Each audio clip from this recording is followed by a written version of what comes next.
नमस्कार, यो news 24 television news बुलेटिनमा स्वागत छ। कुनै पनि देशको सार्वभौमिकता सानो वा ठूलो हुँदैन। एक देशको हैसियतका हिसाबले अन्तर्राष्ट्रिय मानचित्रमा भारतको जे अस्तित्व र महत्त्व छ, नेपालको त्योभन्दा कम छैन। तर आफूलाई विश्वकै ठूलो लोकतान्त्रिक मुलुकको दाबी गर्ने भारतले नेपालमाथि निरन्तर अन्याय र असमान व्यवहार गर्दै आएको छ।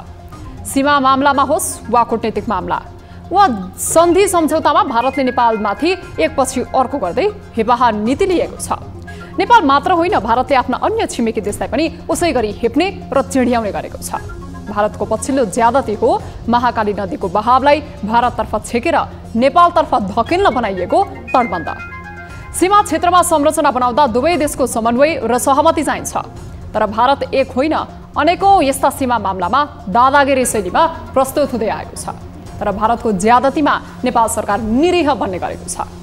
एकातर्फी तटबन्ध निर्माण र नेपालीमाथि गरिएको भौतिक हमलाबारे नेपाल सरकारले बल्ल तल्ल प्रतिक्रिया जनाएको छ। चर्को दबावपछि भारतलाई कूटनीतिक नोट पठाउन सरकार बाध्य भयो। परराष्ट्र मन्त्रालयले काठमाडौँ स्थित भारतीय राजदूतावासलाई पत्र काटेको छ। ठूला दल र शीर्ष नेतृत्वको सरकारमा हुँदा भारत परस्त हुने, प्रतिपक्षमा हुँदा राष्ट्रवाद भजाउने राजनीतिक संस्कार नै विकसित गरेका छन्।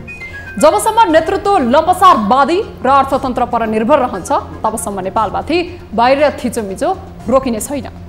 नेतृत्वको मति र अर्थतन्त्रको स्थितिमा कहिले आउला सुधार। अब न्यूज बुलेटिनका हेडलाइन्स। कूटनीति छाडेर लम्पसारको नीतिले देशको इज्जत खर्दै रोकिएर भारतको ज्यादती, महाकाली नदीमा फेरि दुख्यो नेपाली मन।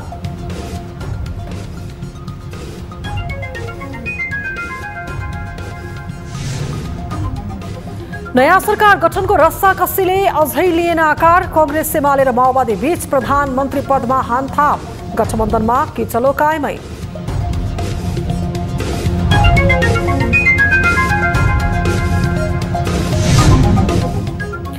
सीके रावतलाई रोकेर आफू सत्तामा जाने उपेन्द्र यादवको दाउ।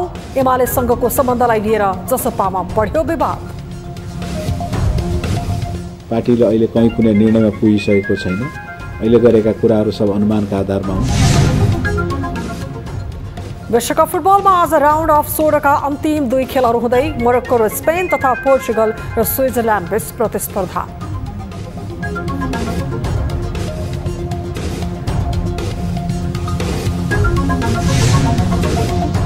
र दक्षिण कोरियाले गोलीबारी गरेपछि उत्तर कोरिया जवाफी कारबाहीमा।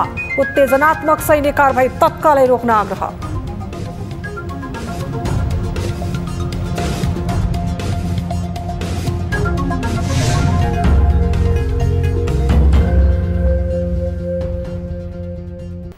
हामी निरन्तर न्यूजमा छौं। महाकाली नदीमा भारतले एकतर्फी तटबन्ध बनाएको विषयबारे आज नेपालले भारतलाई कूटनीतिक नोट पठाएको छ। आइतबार भएको घटनाको विवरण तथा तटबन्धका विषयमा नेपालले भारतीय पक्षलाई पत्रचार गरेको हो। गृह मन्त्रालयले स्थलगत विवरण सहित सोमबार परराष्ट्र मन्त्रालयलाई पत्र लेखेको र परराष्ट्र मन्त्रालय मार्फत मंगलबार भारतीय दूतावासलाई कूटनीतिक नोट पठाइएको हो। दार्चुलामा देखिएको समस्याको दीर्घकालीन समाधानका लागि कूटनीतिक पहल गर्न सरकारले दूतावास मार्फत भारतलाई कूटनीतिक नोट पठाएको छ। दार्चुलाको सदरमुकाम खलङ्गा पारी भारतले महाकालीमा तटबन्ध बनाउँदा नेपाललाई असर पर्ने भन्दै स्थानीयले विरोध गरेका थिए। नेपाली पक्षको विरोधपछि आइतबार महाकाली वारी पारी नेपाली र भारतीय बीच ढुङ्गा हानाहान भएको थियो। ढुङ्गा हानाहान हुँदा दुवै देशका आधा दर्जन भन्दा बढी नागरिक घाइते भएका थिए। भारतीय पक्षले तटबन्ध निर्माण गर्दा निर्माणाधीन तटबन्ध भन्दा 7 देखि 10 मिटर यता नेपालतिर ग्याबिन जाली लगाइएको छ। नदीको धार परिवर्तन हुने गरी निर्माण भइरहेको तटबन्धले सदरमुकाम खलङ्गा जोखिममा पर्न सक्ने भन्दै स्थानीयवासी आक्रोशित भएका छन्। स्थानीयवासीले तटबन्ध निर्माण कार्य तत्कालै रोकिनुपर्ने माग राखेका छन्।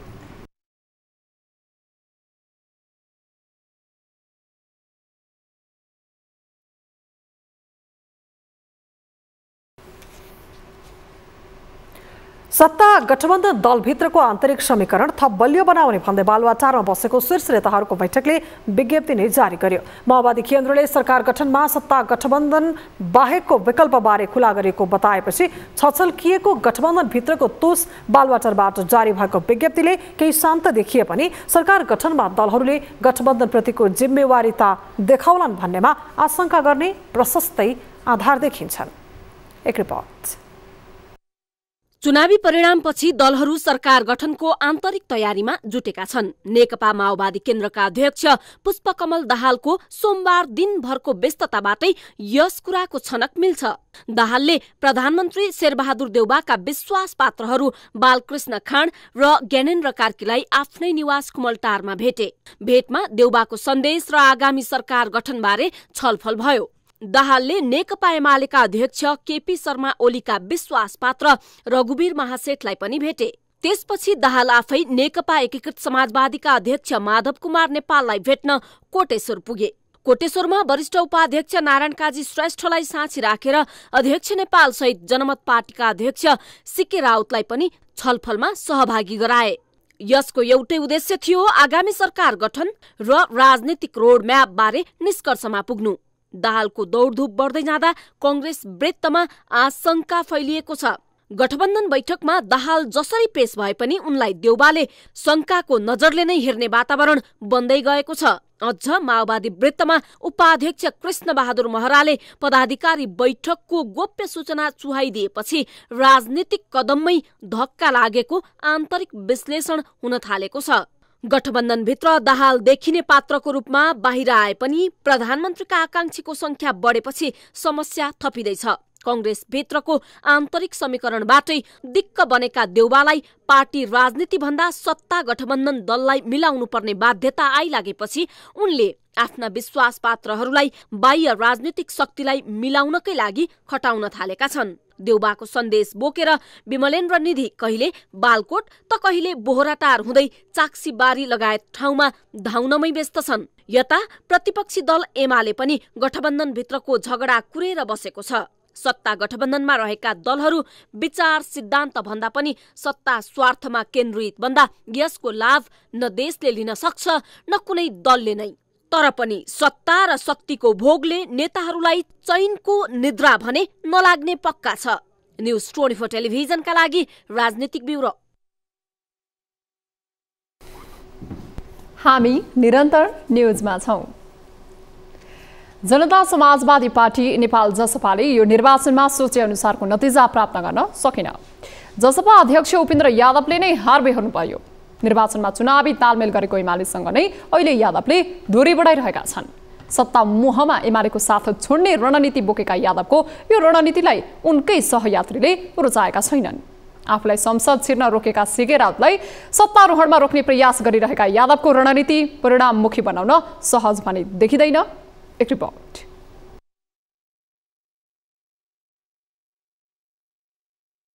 निर्वाचनको अन्तिम अवस्थामा सत्ता गठबन्धनको सदस्यता त्यागेर एमालेसँग गठबन्धन गरेको जनता समाजवादी पार्टीलाई मतपरिणामले गम्भीर धक्का दियो। जसपाले एमालेसँग तालमेल गरेर चुनाव लडेकोमा प्रत्यक्षतर्फ मात्रै 7 सिट जितेको छ। सप्तरी 2 मा स्वयं पार्टी अध्यक्ष उपेन्द्र यादव जनमत पार्टीका अध्यक्ष सीके राउतसँग पराजित भए। राष्ट्रिय पार्टी बनेको सीके राउतको जनमत पार्टी अब गठबन्धनको सरकारमा समावेश हुने तयारी गरिरहेको छ। सरकार निर्माणको कसरत चलिरहँदा उपेन्द्रले अब एमालेसँगको सम्बन्ध सकिएको र आगामी सरकारबारे सोचेर निर्णय गर्ने अभिव्यक्ति दिएका छन्। उपेन्द्रको यो अभिव्यक्तिले सीके राउतको जनमत पार्टीको सत्ता यात्रा अप्ठ्यारोमा पर्ने देखिएको छ। प्रत्यक्ष र समानुपातिक गरी 6 सिट रहने जनमतको भन्दा 12 सिट रहने जसपासँग सहकार्यका लागि यादवको आह्वान बुझ्न कठिन छैन। आगामी सरकार निर्माणका लागि आफूहरू सबै विकल्पका लागि तयार रहेको जसपा नेताहरूले नै बताउन थालेका छन्। यदि जसपा गठबन्धनमा मिसिन तयार भएमा स्वाभाविक रूपमा सीके राउतको भूमिका निर्णायक रहने छैन। जनता समाजवादी पार्टी सबै बाटोको लागि खुला छ। प्रतिपक्षमा बस्ने जनादेश पाएको छ। तपाईलाई कुनै सरकारमा सामेल हुनु वा बाहिरैबाट समर्थन गर्ने ती सबै परिस्थितिहरूको विश्लेषण भइरहेको छ। पार्टीले अहिले कहीँ कुनै निर्णयमा पुगिसकेको छैन। अहिले गरेका कुराहरू सब अनुमानका आधारमा हुन्। हाम्रो माग पहिला पूरा गर्नु पर्यो, हाम्रो माग मान्नु पर्यो, हाम्रो मागसँग कोही सामिप्य देखिनु पर्यो, तत्पश्चात हाम्रो समर्थनको आश राख्नु पर्यो। हाम्रो मागसँग कोही सामिप्य देख्यो भने पार्टीले निर्णय गरेर त्यसलाई समर्थन गर्न सक्छ। यता एमालेसँगको सहकार्य तोड्ने यादवको चाहनाप्रति जसपाका अर्का अध्यक्ष अशोक राई सन्तुष्ट छैनन्। एमालेसँग गठबन्धनमा जाँदा चुनावपछि सम्म पनि सहकार्यलाई निरन्तरता दिने सम्झौतामा स्वयं यादवले नै हस्ताक्षर गरेका थिए। त्यसैले सहमतिबाट अहिले विमुख हुन नमिल्ने राईको संकेत छ। एमालेसँग तत्काल सहकार्य तोड्न नहुने राईको संकेत प्रदेश 1 मा एमाले नेतृत्वकै गठबन्धनको सरकार बन्ने अवस्थालाई बचाउनेतर्फ रहेको बुझिन्छ। तर यादवको ध्यान प्रदेशतर्फ भन्दा पनि केन्द्रमा कांग्रेस गठबन्धनलाई सहज बहुमत दिलाउने वातावरण बनाइदिएर प्रदेशमा पनि भाग खोज्नेतर्फ केन्द्रित रहेको बुझ्न कठिन छैन। अध्यक्षद्वयको फरक मध्ये जसपाको आगामी यात्रा अझ अन्यलमा देखिन्छ। अशोक राईज्यू अहिले चाहिँ सुनसरीमा नेकपा एमालेको समर्थनमा उहाँले जित्नु भएको छ र त्यो हिसाबले त्यहाँको चाहिँ प्रदेश नम्बर 1 को सरकार गठनको सन्दर्भलाई लिएर उहाँले त्यसतर्फ पनि इङ्गित गर्न खोज्नु भएको हो। तर यद्यपि मैले भने अशोकजीले उपेन्द्रजी जसले मैले पनि भनौँ न, जबसम्म पार्टीको एउटा आधिकारिक धारणा नबनेसम्म व्यक्तिगत विचार राख्न पाइयो। भोलि बैठकमा पनि सबैले आफ्नो व्यक्तिगत विचार राख्ने हो। सरकार निर्माणमा दुवैतिर खुला रहेको जसपाको संकेत निर्वाचन परिणामप्रतिको असन्तुष्टि हो वा सीके राउतको सत्तारोहण रोक्ने चाहना हो, विश्लेषणको पाटो छ। तर यसअघि कुकुर बिरालोको सम्बन्ध रहेको लोसपा सहितको कांग्रेस गठबन्धनसँग पनि सहकार्यका लागि तयार रहनुले जसपाको सत्तामोहप्रति पनि संकेत गरेको छ। लोसपा र जनमत पार्टी रहने सरकार जसपा सहभागी हुने अवस्था आएमा यसलाई थप पुष्टि गर्नेछ। न्यूज 24 टेलिभिजनका लागि क्यामेरामा मदन सापकोटाका साथमा टिभी जर्नलिस्ट सुजन चालिसे, काठमाडौँ। लुम्बिनी प्रदेशका अर्थ तथा सहकारी मन्त्री कृष्णध्वज खड्काले लुम्बिनी प्रदेशको राजधानी दाङको देउखुरी सार्नुको विकल्प नभएको बताएका छन्। तत्कालीन सरकारले गरेको निर्णय वर्तमान सरकारले कार्यान्वयन गर्नुपर्ने भएकोले दाङमा प्रदेशको राजधानी सार्ने कामलाई अघि बढाइएको मन्त्री खड्काको भनाइ छ। मंगलबार बुटवलमा आयोजित साक्षात्कार कार्यक्रममा बोल्दै मन्त्री खड्काले मन्त्रालयको भवनहरू बन्ने काम जारी रहेकोले सबै मन्त्रालयहरू क्रमशः सो ठाउँमा सार्दै जाने स्पष्ट पारे।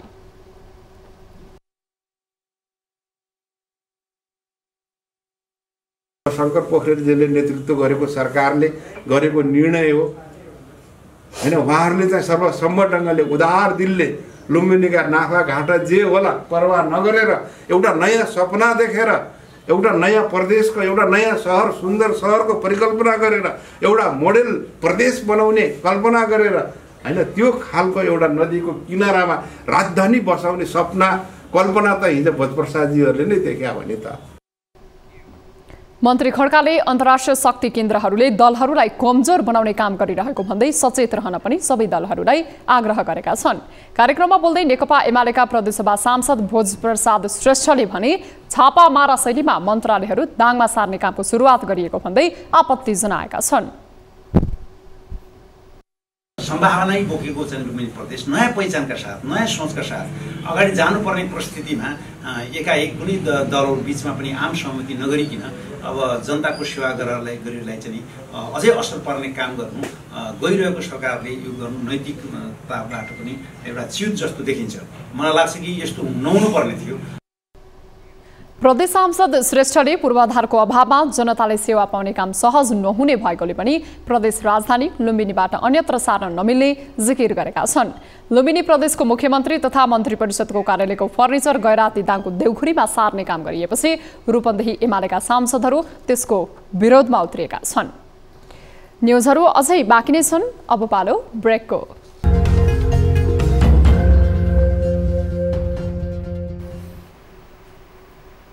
हामी निरन्तर न्यूजमा छौं। नेपाल असंलग्न परराष्ट्र नीति र पञ्चशीलताको सिद्धान्त अँगाल्ने मुलुक हो। सन्तुलित परराष्ट्र नीतिलाई अवलम्बन गर्न नसक्दा दक्षिणी छिमेकी मुलुक भारत कहिले मित्र त कहिले बैरी जस्तो भइदिन्छ। नाकाबन्दीदेखि सीमा मिच्ने मामलामा मात्रै होइन, भारत नेपाली नागरिकको ज्यान लिने हदसम्म उत्रिएका थुप्रै घटना छन्। नदी तर्दै गर्दा तुइन काटिदिएर नदीमा खसाल्ने सम्मको अमानवीय व्यवहार भारतले देखाएको छ। छिमेकी न फेर्न मिल्छ, न साट्न मिल्छ, न त पर सार्न नै मिल्छ त केवल सन्तुलित र पारस्परिक हितमा सहकार्य गर्न। तर हाम्रो राजनीतिक नेतृत्व पर्यो लम्पसारवादी, अनि किन नगरोस् भारतले मनोमानी। एक रिपोर्ट। नेपालको पूर्व मेचीदेखि पश्चिम महाकालीसम्मको सीमा भारतसँग जोडिएको छ। सीमामा हुने अवांछित गतिविधि नियन्त्रण गर्न दुवै देशले चाल्ने कदम पनि सहमतिमै हुनुपर्छ। तर भारतले आफ्नो स्वार्थ हेरेर नेपाली भूमि र नेपाली नागरिकमाथि लगातार हस्तक्षेप र थिचोमिचो गर्दै आएको छ।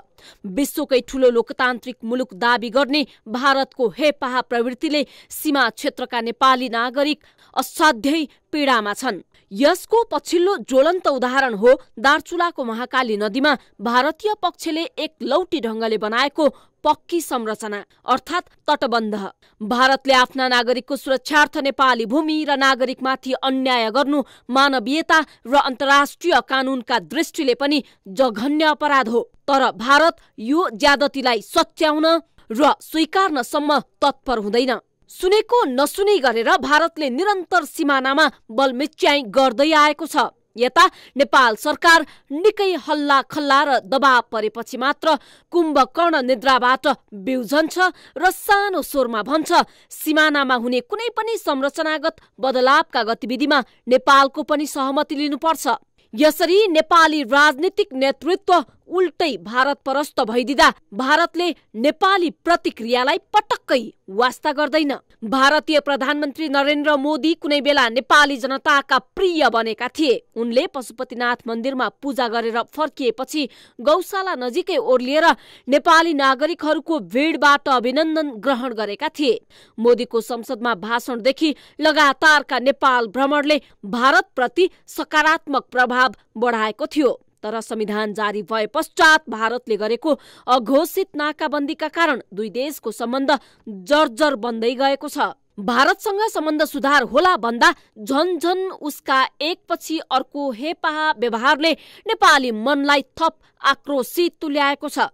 कहिले कालापानी र लिपुलेक भूमि दाबी गर्ने त कहिले आफू खुसी सीमा क्षेत्रमा संरचना निर्माण गर्ने। त्यतिले पनि नपुगेर नेपाली नागरिकमाथि भौतिक आक्रमणदेखि तुइन चुडाउनेसम्मका हरकत भारतले गर्दै आएको छ। भारतमा लाखौं नेपाली अहिले पनि श्रम गरिरहेका छन्। भारतीय सेनामा पनि हाम्रा नागरिक छन्। यस्तै उताका नागरिक पनि यहाँ आएर व्यापार व्यवसाय गरिरहेका छन्। जनतादेखि जनतासँगको सुमधुर सम्बन्धलाई समेत अनादर गर्दै भारतीय शासक संयन्त्रले नेपालमाथि ज्यादती गर्दै आएको छ। यता हाम्रो राजनीतिक नेतृत्व कूटनीतिक मामलामा सचेत होइन, लम्पसार हालतमा छ। भारतीय हेपाहा व्यवहार र नेपाली राजनीतिक नेतृत्वको नालायकीपनबाट आजित बनेका छन् सीमा क्षेत्रका नेपाली। न्युज 24 टेलिभिजनका लागि राजनीतिक ब्युरो।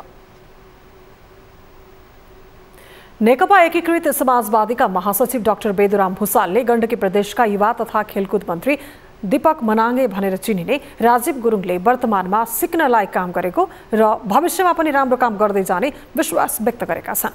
मंगलबार काठमाडौँको तीनकुने स्थित पार्टी केन्द्रीय कार्यालयमा स्वागत गर्दै उनले प्रदेश मन्त्री भएर गुरुङले विगतलाई भुलेर अहिले राम्रो काम गरेको उल्लेख गर्दै त्यसबाट सिकेर अघि बढ्नुपर्ने बताएका छन्। महासचिव भुसालले गुरुङले आफ्नो विगतलाई बदलेर राजनीतिलाई जनसेवाको रूपमा अघि बढाउने प्रतिबद्धता जनाएको उल्लेख गर्दै त्यसलाई सकारात्मक रूपमा लिनुपर्ने तर्क समेत गरे। उहाँको विगतलाई लिएर कतिपय टिप्पणीहरू गर्ने गरिएको पाइन्छ। तर हामीले के बुझ्नुपर्छ भने मान्छे नै हो जसले राम्रो काम पनि गर्छ र कहिलेकाहीँ काम गर्दै जाँदा गल्ती पनि गर्छ। मान्छेको इतिहासलाई विगतको आँखाले मात्रै हेर्नु हुँदैन। विगत, वर्तमान र भविष्य सबै हुन्छ हाम्रो अगाडि। त्यसैले विगतमा के थियो भन्ने कुरा भन्दा पनि वर्तमानमा के छ भनेर हेर्नुपर्छ र भविष्यमा कता जाँदैछ भनेर हेर्नुपर्छ। मनाङ प्रदेश नम्बर 2 का स्वतन्त्र सांसद गुरुङ मङ्सिर 20 गते जनसेवा गर्ने भन्दै नेकपा एकीकृत समाजवादीमा प्रवेश गरेका थिए। कार्यक्रममा बोल्दै गुरुङले गण्डकी प्रदेशमा गठबन्धनको सरकार बन्ने र त्यसमा आफू पर्ने भएकाले कसैले पनि मन्त्रीका लागि आफूलाई सिफारिस गर्न नपर्ने दाबी गरे। यस्तै राष्ट्रिय खेलकुद प्रतियोगितालाई सम्पन्न गराउन आफूले मन्त्रीको रूपमा महत्त्वपूर्ण भूमिका निर्वाह गरेको उनको भनाइ थियो।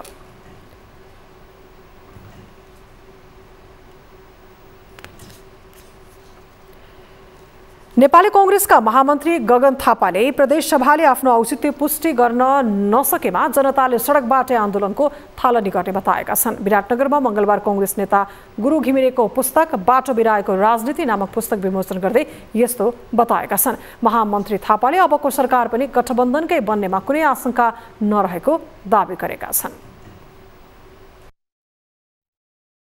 सरकार बनाउँदै गर्दाखेरि एउटा स्पष्टता हुन्छ, तीनटा कुरा चाहिन्छ। एउटा क्ल्यारिटी चाहिन्छ, के को लागि स्पष्टता चाहिन्छ, एउटा कमिटमेन्ट चाहिन्छ, प्रतिबद्धता चाहिन्छ, एउटा क्यारेक्टर चाहिन्छ। हामी करिश्मा भनेर त करिश्मा भनेको कहीँ नयाँबाट खोलेर ल्याउने कुरा होइन। यही तीनटा कुरा भयो भने हुन्छ। यो 5 वर्ष म एकदम प्रष्ट छु कि 5 वर्षपछि नेपालमा प्रदेश एकदम कामकाजी हुन्छ र प्रदेश चाहिन्छ भनेर कसैले भनिराख्नै पर्दैन, कि प्रदेश चाहिन्छ भनेर जसले जति रटान गरे पनि प्रदेश चाहिँदैन भनेर तल सडकबाटै जनताले भनिदिन्छ। महामन्त्री थापाले पार्टीभित्र सुधारका एजेन्डा लागू गर्न डाक्टर शेखर कोइरालासँगै आफू रहेको भन्दै उनले पार्टी महाधिवेशन वा विचार र शैलीका कारण कोइरालाको नेतृत्वमा उभिएको र अबको नेतृत्व पनि कोइरालाकै हुनुपर्ने भनाइ राखे।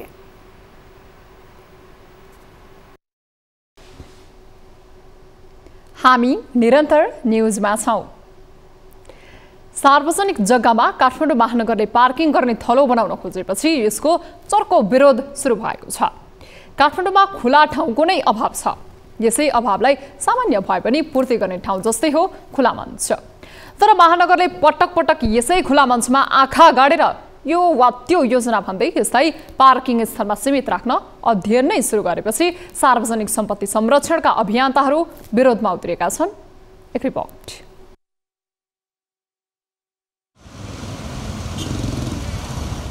काठमाडौँ उपत्यकामा 12 लाख भन्दा धेरै सवारी साधन सञ्चालनमा छन्। साँघुरो सडक र बढ्दो सवारी साधनका कारण उपत्यकाको ट्राफिक व्यवस्थापन चुनौतीपूर्ण छ।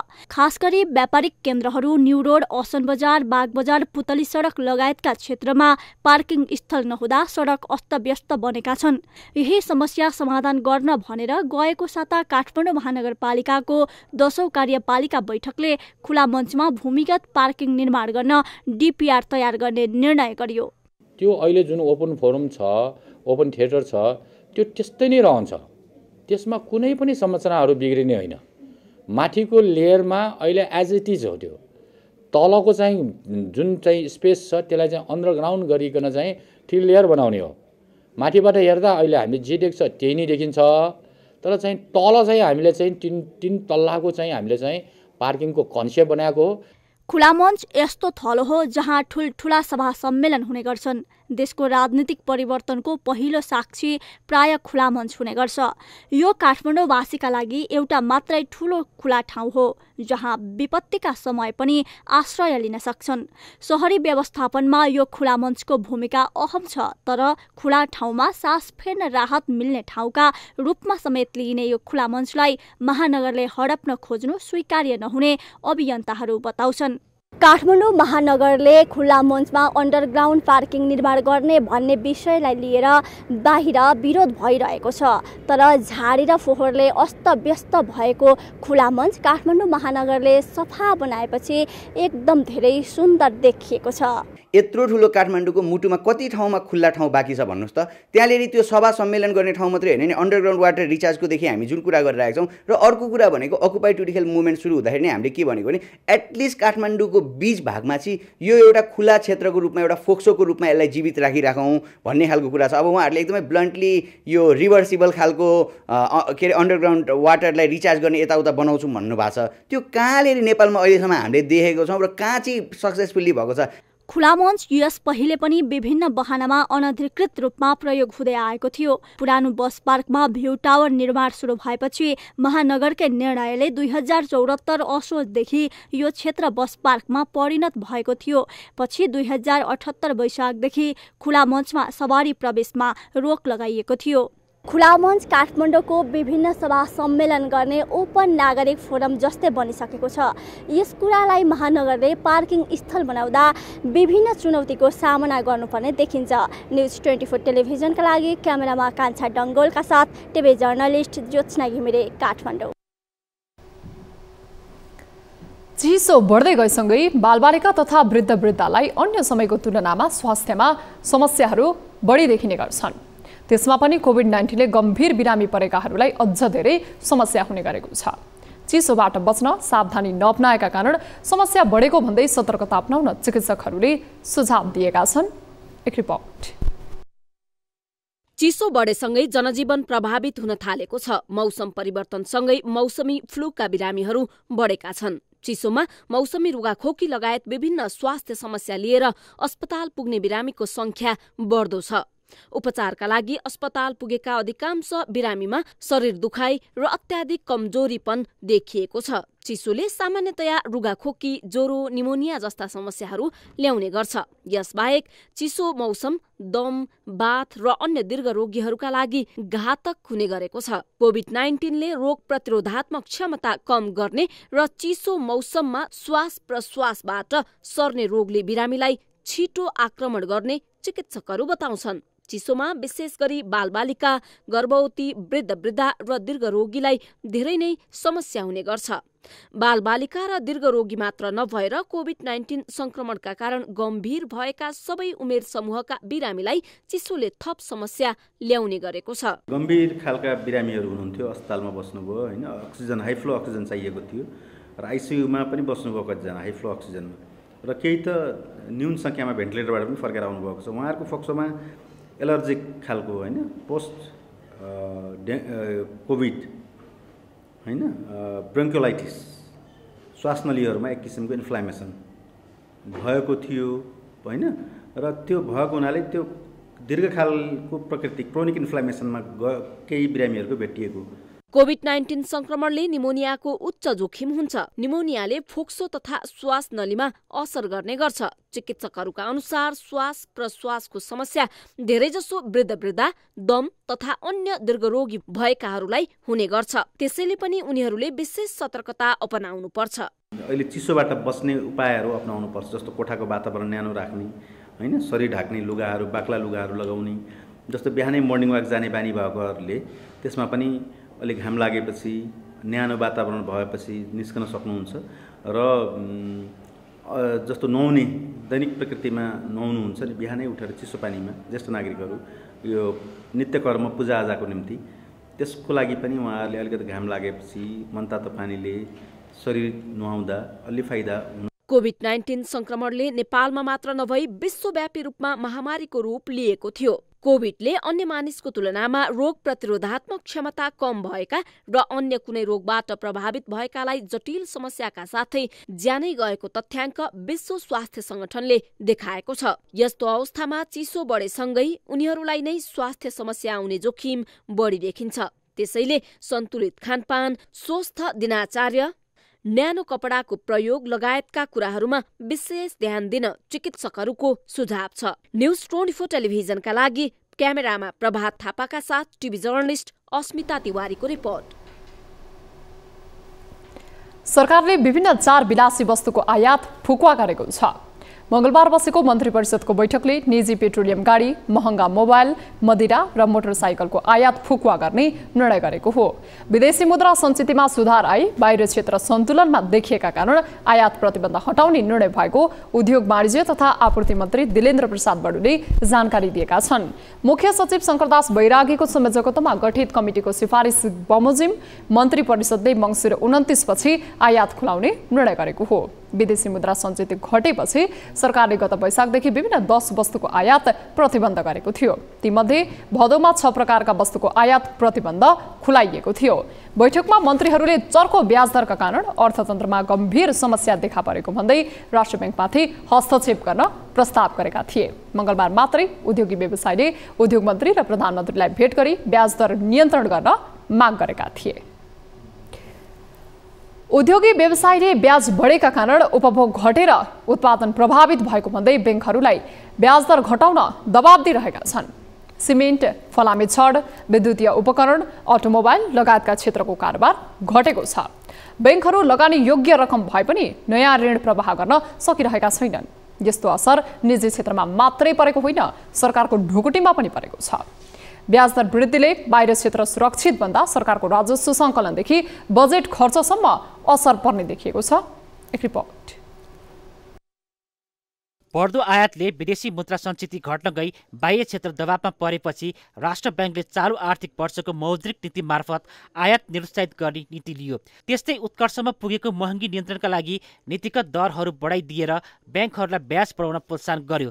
यो कदमले बाह्य क्षेत्रमा सुधार त देखियो, तर आन्तरिक अर्थतन्त्रको ठूलो संरचना ओगटेको निजी क्षेत्र समस्यामा पर्यो। चर्को ब्याज दरले ऋणको किस्ता र ब्याज तिर्न नसकेर पछिल्लो 20 दिनमा 1400 ऋणीहरू कर्जा सूचना केन्द्रको कालो सूचीमा परेका छन्। उद्योगी व्यवसायीले गरेको एक सर्वेक्षण अनुसार निर्माण सम्बन्धी उद्योगहरू 30% क्षमतामा चलिरहेका छन्।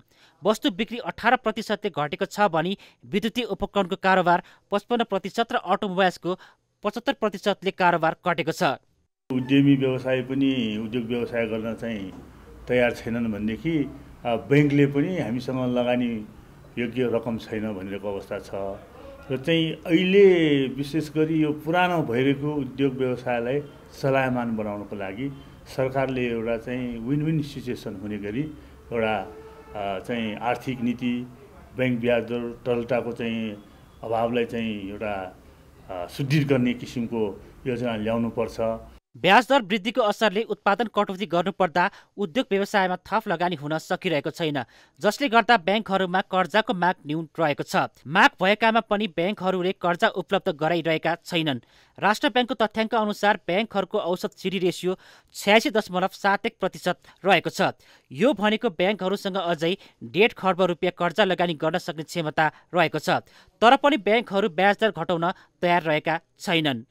ढुवानीको कस्ट र कच्चा पदार्थको कस्ट सबैमा मूल्य वृद्धि भएको हुनाले टोटालिटीमा कस्ट चाहिँ बढेको अवस्था छ भन्ने उद्योगिक व्यवसायीहरूले विभिन्न खालका चाहिँ उहाँहरूको प्रतिवेदन, उहाँहरूको रिपोर्ट, उहाँहरूसँग छलफल गर्दाखेरिमा चाहिँ मूल्य वृद्धिको चाप सबैतिर इन्फ्लेसनहरू पनि देखाउने हुनाले अलिकति अहिले चाहिँ समय अनुकूल लगानी भइरहेको छैन वा माग भएको छैन वा यो अनुसारले रिस्क लिनुपर्ने अवस्था नबनेको कारणले गर्दा पनि हाम्रो उल्लेख्य प्रगति हुन नसकेको अवस्था हो। ब्याज दर वृद्धिले आर्थिक गतिविधि सुस्ताउँदा निजी क्षेत्र मात्र होइन सरकारको ढुकुटीमा पनि असर परेको छ। चालु आर्थिक वर्षको 5 महिना सकिने लाग्दा राजस्व आम्दानी 47 अर्बले घाटामा छ। यसले नियमित सरकारी कामकाजका लागि ऋण लिनुपर्ने अवस्था आएको सङ्केत गरेको छ। न्युज 24 टेलिभिजनका लागि क्यामेरामा सुनिल गुरुङका साथमा टिभी जर्नलिस्ट रबिन ठकुरी, काठमाडौँ। अब बिजनेस न्यूज।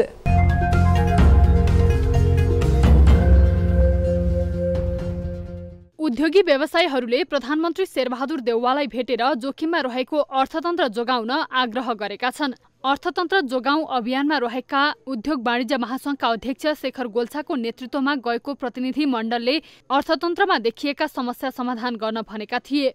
भेटवार्ताका क्रममा प्रधानमन्त्री देउवाले अर्थ मन्त्रालय र राष्ट्र बैंकसँग छलफल गरी समस्या समाधान गर्ने आश्वासन दिएका छन्। उद्योगी व्यवसायीले अर्थतन्त्रमा बहुआयामिक असर परेको र चालु आर्थिक वर्षको मौद्रिक नीतिको प्रथम त्रैमासिक समीक्षाले विद्यमान समस्या सम्बोधन गर्न नसकेको तर्फ चिन्ता प्रकट गर्दै समस्या समाधान सहयोग र समन्वय गर्दिन आग्रह गरेका थिए। कोकाकोला फाउन्डेसनको आर्थिक सहयोगमा टिचिङ अस्पतालमा रहेको मनमोहन कार्डियो थोरासिक भास्कुलर तथा ट्रान्सप्लान्ट सेन्टरमा अक्सिजन प्लान्ट स्थापना भएको छ। एक पटकमा 50 जनासम्म बिरामीलाई सेवा दिन सकिने यस अक्सिजन प्लान्टबाट प्रति सेकेन्ड 240 लिटर अक्सिजन उत्पादन हुन्छ।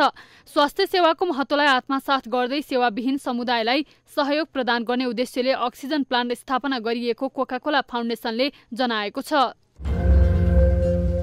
ब्याजदर घट्ने अवस्था नभएपछि शेयर बजारमा लगानीकर्ताको मनोबल बढ्न नसक्दा मंगलबार पनि नेप्से परिसूचक घटेको छ। 4.87 अङ्कले घटेको बजारमा 96 करोड 52 लाख रुपैयाँको शेयर किनबेच भएको छ।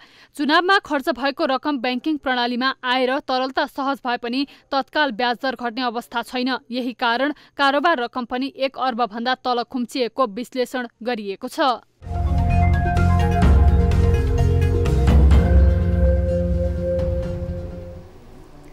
न्युजहरू अझै बाँकी नै छन्, अब पालो ब्रेकको।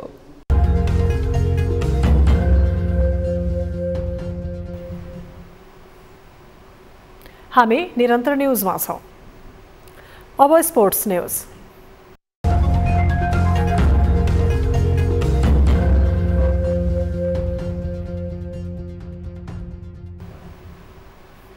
कतारमा जारी फिफा विश्वकप फुटबलमा आज राउन्ड अफ 16 अन्तर्गत अन्तिम 2 खेलहरू हुँदैछन्।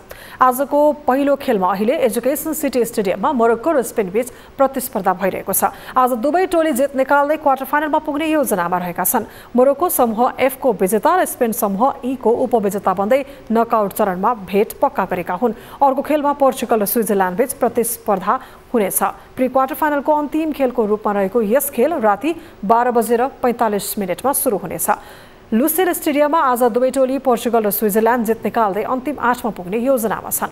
पोर्चुगल समूह एच को विजेता र स्विजरल्यान्ड समूह जी को उपविजेता बन्दै नकआउट चरणमा पुगेको हो। यसअघि हिजो भएको राउन्ड अफ 16 को खेलमा दक्षिण कोरियालाई 4-1 गोल अन्तरले हराउँदै ब्राजिल अन्तिम 8मा पुगेको छ। यसैगरी जापानलाई पेनाल्टी सुटआउटमा 3-1 गोल अन्तरले हराउँदै क्रोएसिया पनि अन्तिम 8मा पुगेको छ। हामी निरन्तर न्युजमा छौं। अब वेदर अपडेट।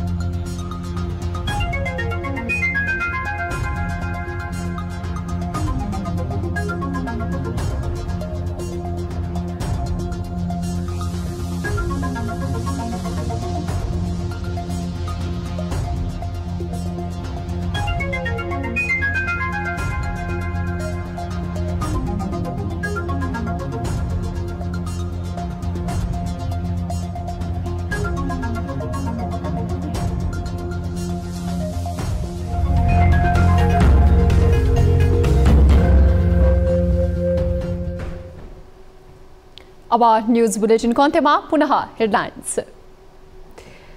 कूटनीति छोडेर लम्पसारको नीतिले देशको इज्जत घट्दै, रोकिएन भारतको ज्यादती, महाकाली नदीमा फेरि दुख्यो नेपाली मन।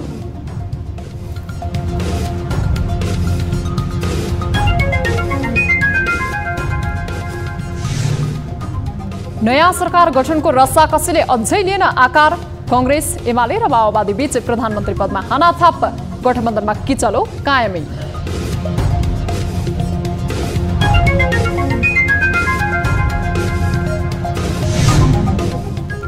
सीके राउतलाई रोकेर आफू सत्तामा जाने उपेन्द्र यादवको दाउ, एमालेसँगको सम्बन्धलाई लिएर जसपामा बढ्यो विवाद। पार्टीले अहिले कहीँ कुनै निर्णयमा पुगिसकेको छैन। अहिले गरेका कुराहरू सब अनुमानका आधारमा हुन्। विश्वकप फुटबलमा आज राउन्ड अफ 16 का अन्तिम 2 खेलहरू हुँदै मोरक्को र स्पेन बीच अहिले प्रतिस्पर्धा जारी रहँदा पोर्चुगल र स्विजरल्यान्ड बीच 12:45 खेल सुरु हुने।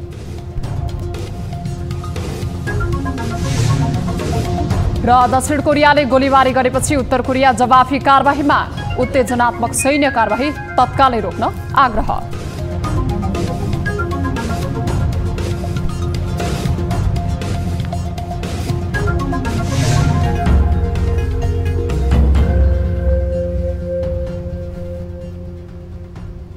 बेलुका 8 बजेको न्युज बुलेटिन अहिलेलाई यति नै। जाँदा जाँदै ताली र गालीका लागि हामीले सोधेको प्रश्नको अन्तिम नतिजा, यसपछि प्रसारण हुने कार्यक्रम सीधा कुरा जनतासँगमा हेर्न नभुल्नुहोला।